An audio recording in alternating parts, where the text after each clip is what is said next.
2015 was predicted to be a bad fire year. High risk for fire this year because of the drought. There were several lightning strikes on August 10th, primarily up around Kamei. That caused massive fire spreads when a lot of the homes were lost up there.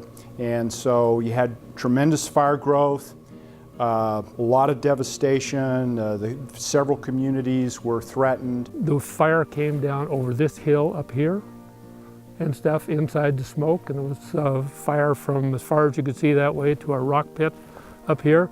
The deputy sheriff came in and said, evacuation order, everybody leave.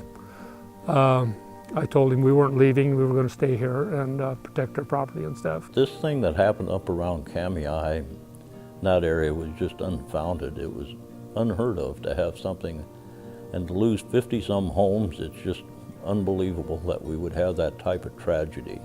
I've lived through floods, I've lived through fairly large forest fires here in the backcountry, but nothing like this in the open front.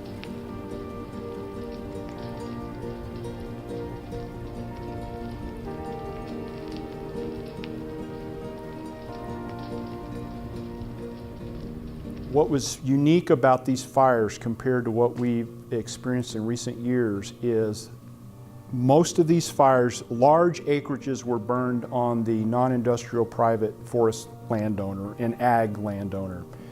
Every year, practically, in recent years, we have fires up in the backcountry. Well, that's all Forest Service land primarily. They have a response to the fire. They have a post-fire assessment protocol that they go through, and then they have their recovery process. So it's all one ownership, one agency.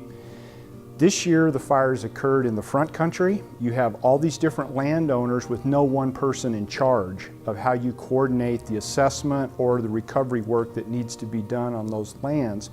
So I just sort of fell into that role of being the coordination person.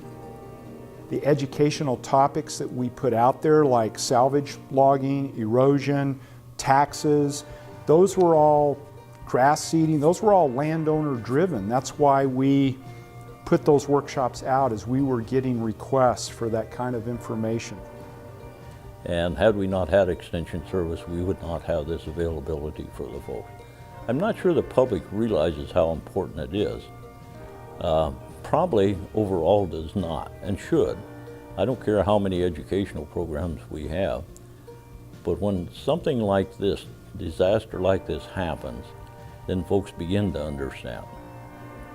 I think Extension was looked at as a safe, neutral, unbiased, non-agenda party that would do a diligent job of disseminating information. I think that Extension presence and that role that Extension has and the university has caused people to look to us to take on the role that we did for this effort, a coordinating role.